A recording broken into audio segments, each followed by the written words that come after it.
नमस्कार।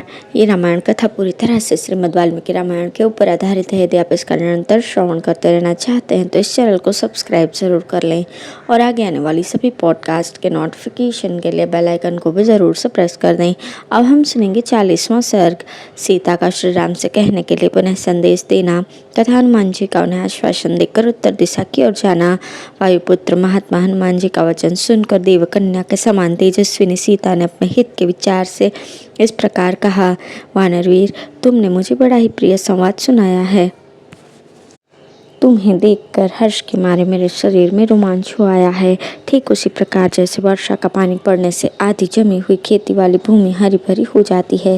मुझ पर ऐसी दया करो जिससे मैं शोक के कारण दुर्बल हुए अपने अंगों द्वारा नरश्रेष्ठ श्री राम का प्रेम पूर्वक स्पर्श कर सकूं। श्री राम ने क्रोधवश जो कोए की एक आंख को फोड़ने वाली सींग का बाण चलाया था, उस प्रसंग की तुम पहचान के रूप में उन्हें याद दिलाना। मेरी ओर से यह भी कहना कि प्राणनाथ, पहले की उस बात को भी याद कीजिए जबकि मेरे कपोल में लगे हुए तिलक के मिट जाने पर आपने अपने हाथ से मैनसिल का तिलक लगाया था। महेंद्र और वरुण के समान पराक्रमी प्रियतम, आप बलवान होकर भी अपहत होकर राक्षसों के घर में निवास करने वाली मुझ सीता का तिरस्कार कैसे सहन करते हैं।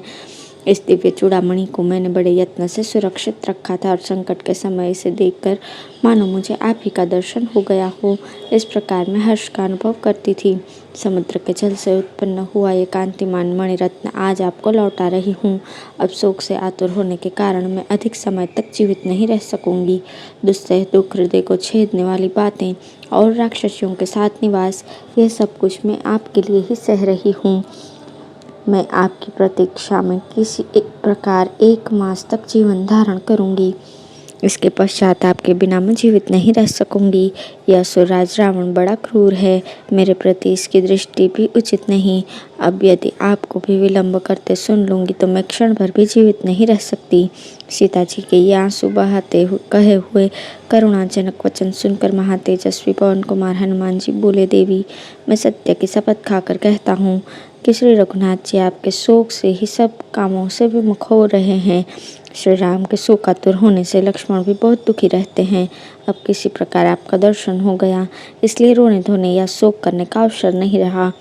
आप इसी मुहूर्त में अपने सारे दुखों का अंत हुआ देखेंगी। वे दोनों भाई पुरुष श्री राजकुमार श्री राम और लक्ष्मण सर्वत्र प्रशंसित वीर हैं। आपके दर्शन के लिए उत्साहित होकर वे लंकापुरी को भस्म कर देंगे। राक्षस रावण को समरांगण में उसके बंधु बांधवों सहित मारकर वे दोनों रघुवंशी बंधु आपको अपनी पुरी में ले जाएंगे, जिसे श्री रामचंद्र जी जान सके और जो उनके हृदय में प्रेम एवं प्रसन्नता का संचार करने वाली हो। ऐसी कोई और भी पहचान आपके पास हो तो उनके लिए आप मुझे दें। तब सीता जी ने कहा, कपिश्रेष्ठ, मैंने तुम्हें उत्तम से उत्तम पहचान तो दे ही दी है। इसी आभूषण को यत्नपूर्वक देख लेने पर श्री राम के लिए तुम्हारी सारी बातें विश्वसनीय हो जाएंगी।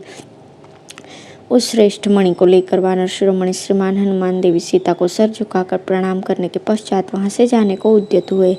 वानर युद्धपति महावेगशाली हनुमान को वहां से छलांग मारने के लिए उत्साहित होकर बढ़ते देख जनक नंदिनी सीता के मुख पर आंसुओं की धारा बहने लगी। वे दुखी होकर अश्रुगदगद वाणी में बोली, हनुमान, सिंह के समान पराक्रमी दोनों भाई श्री राम और लक्ष्मण से तथा मंत्रियों सहित सुग्रीव एवं अन्य सब वानरों से मेरा कुशल मंगल कहना। महाबाहु श्री रघुनाथ जी को तुम्हें इस प्रकार समझाना चाहिए जिससे वे दुख के इस महासागर से मेरा उद्धार करें। वानरों के प्रमुख वीर, मेरा ये दुस्सह शोक वेग और इन राक्षसों की ये डांट टपट भी तुम श्री राम के समीप जाकर कहना। जाओ, तुम्हारा मार्ग मंगलमय हो। राजकुमारी सीता के उक्त अभिप्राय को जानकर कपिवर हनुमान ने अपने को कृतार्थ समझा और प्रसन्नचित्त होकर थोड़े से शेष रहे कार्य का विचार करते हुए वहां से उत्तर दिशा की ओर प्रस्थान किया। अब है हनुमान जी के द्वारा प्रमदावन अर्थात अशोक वाटिका का विध्वंस। सीता जी से उत्तम वचनों द्वारा समादर पाकर वानरवीर हनुमान जी जब वहां से जाने लगे तब उस स्थान से दूसरी जगह हटकर वे इस प्रकार विचार करने लगे, मैंने कजरारे नेत्रों वाली सीता जी का दर्शन तो कर लिया, अब मेरे इस कार्य का थोड़ा सा अंश शेष रह गया है, जो कि है शत्रु की शक्ति का पता लगाना। इसलिए 4 उपाय हैं, साम, दाम, भेद और दंड। यहाँ साम आदि 3 उपायों को लांघ कर केवल चौथे उपाय दंड का ही प्रयोग उपयोगी दिखाई देता है। राक्षसों के प्रति साम नीति का प्रयोग करने से कोई लाभ नहीं होता। इनके पास धन भी बहुत है, अतः इन्हें दान देने का भी कोई उपयोग नहीं। इसके अतिरिक्त ये बल के अभिमान में चूर रहते हैं, अतः भेद नीति के द्वारा भी इन्हें वश में नहीं किया जा सकता। ऐसी दशा में मुझे यहाँ पराक्रम दिखाना ही उचित जान पड़ता है। इस कार्य की सिद्धि के लिए पराक्रम के अतिरिक्त यहाँ और किसी उपाय का अवलंबन ठीक नहीं जंचता। यदि युद्ध में राक्षसों के मुख्य वीर मारे जाएं, तो ये लोग किसी प्रकार कुछ नरम पड़ सकते हैं। जो पुरुष प्रधान कार्य के संपन्न हो जाने पर दूसरे बहुत से कार्यों को भी सिद्ध कर लेता है और पहले के कार्यों में बाधा नहीं आने देता, वही कार्य को सुचारू रूप में कर सकता है। छोटे से छोटे कर्म की भी सिद्धि के लिए कोई एक ही साधक हेतु नहीं हुआ करता। जो पुरुष किसी कार्य या प्रयोजन को अनेक प्रकार से सिद्ध करने की कला जानता हो, वही कार्य साधन में समर्थ हो सकता है। यदि इस यात्रा में मैं इस बात को ठीक समझ लूं कि अपने और शत्रु पक्ष में युद्ध होने पर कौन प्रबल होगा और कौन निर्बल, तत्पश्चात भविष्य के कार्य का भी निश्चय करके आज सुग्रीव के पास चलूं, तो मेरे द्वारा स्वामी की आज्ञा का पूर्ण रूप से पालन हुआ समझा जाएगा। परंतु आज मेरा यहाँ तक आना सुखद अथवा शुभ परिणाम का जनक कैसे होगा? राक्षसों के साथ हठात युद्ध करने का अवसर मुझे कैसे प्राप्त होगा तथा दशमुख रावण समर में अपनी सेना को और मुझे भी तुलनात्मक दृष्टि से देखकर कैसे ये समझ सकेगा कि कौन सबल है? उस युद्ध में मंत्री, सेना और सहायकों सहित रावण का सामना करके मैं उसे हार्दिक अभिप्राय तथा सैनिक शक्ति का अनायास ही पता लगा लूंगा। उसके पश्चात यहाँ से जाऊंगा। इस निर्दयी रावण का ये सुंदर उपवन नेत्रों को आनंद देने वाला और मनोरम है। नाना प्रकार के वृक्षों और लताओं से व्याप्त होने के कारण ये नंदनवन के समान उत्तम प्रतीत होता है। जैसे अग्नि सूखे वन को जला देती है, उसी प्रकार मैं भी आज इस उपवन का विध्वंस कर दूंगा। इसके भग्न हो जाने पर रावण अवश्य मुझ पर क्रोध करेगा। तत्पश्चात वो असुरराज हाथी, घोड़े तथा विशाल रथों से युक्त और त्रिशूल, काला यश एवं पट्टिश आदि अस्त्र शस्त्रों से सुसज्जित बहुत बड़ी सेना लेकर आएगा। फिर तो यहाँ महान संग्राम छिड़ जाएगा। उस युद्ध में मेरी गति नहीं रुक सकती, मेरा पराक्रम कुंठित नहीं हो सकता। मैं प्रचंड पराक्रम दिखाने वाले उन असुरों से भिड़ जाऊंगा और रावण की भेजी हुई उस सारी सेना को मौत के घाट उतार कर सुखपूर्वक सुग्रीव के निवास स्थान किष्किंधापुरी को लौट जाऊंगा।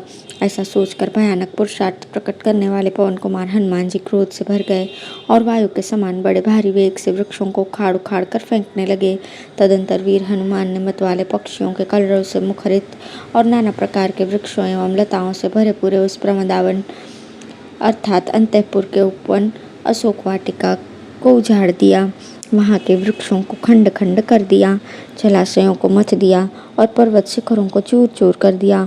इससे वो सुंदर वन कुछ ही क्षणों में अभव्य दिखाई देने लगा। नाना प्रकार के पक्षी वहाँ भय के मारे चें चें करने लगे। जलाशयों के घाट टूट फूट गए, तांबे के समान वृक्षों के लाल लाल पल्लव मुरझा गए तथा वहाँ के वृक्ष और लताएं भी रौंद डाली गई। इन सब कारणों से वो प्रमदावन वहाँ ऐसा जान पड़ता था मानो दावानल से झुलस गया हो। वहाँ की लताएं अपने आवरणों के नष्ट भ्रष्ट होने से घबराई हुई स्त्री के समान प्रतीत होती थीं। लता मंडप और चित्रशालाएं उजाड़ हो गईं। पाले हुए हिंसक जंतु, मृग तथा तरह तरह के पक्षी आर्तनाद करने लगे। प्रस्तर निर्मित प्रासाद तथा अन्य साधारण गृह भी तहस नहस हो गए। इससे उस महान प्रमदावन का सारा रूप सौंदर्य नष्ट हो गया। दशमुख रावण की स्त्रियों की रक्षा करने वाले तथा अंतःपुर के क्रीड़ा विहार के लिए उपयोगी उस विशाल कानन की भूमि, जहाँ चंचल और शोकलताओं के समूह शोभा पाते थे, कपिवर हनुमान जी के बल प्रयोग से श्रीहीन होकर शोचनीय लताओं के विस्तार से युक्त हो गई। उसकी दुरावस्था देखकर दर्शक के मन में दुख होता था। इस प्रकार महामना राजा रावण के मन को विशेष कष्ट पहुंचाने वाला कार्य करके अनेक महाबलियों के साथ अकेले ही युद्ध करने का हौसला लेकर कपिश्रेष्ठ हनुमान जी प्रमदावन के फाटक पर आ गए। उस समय वे अपने अद्भुत तेज से प्रकाशित हो रहे थे।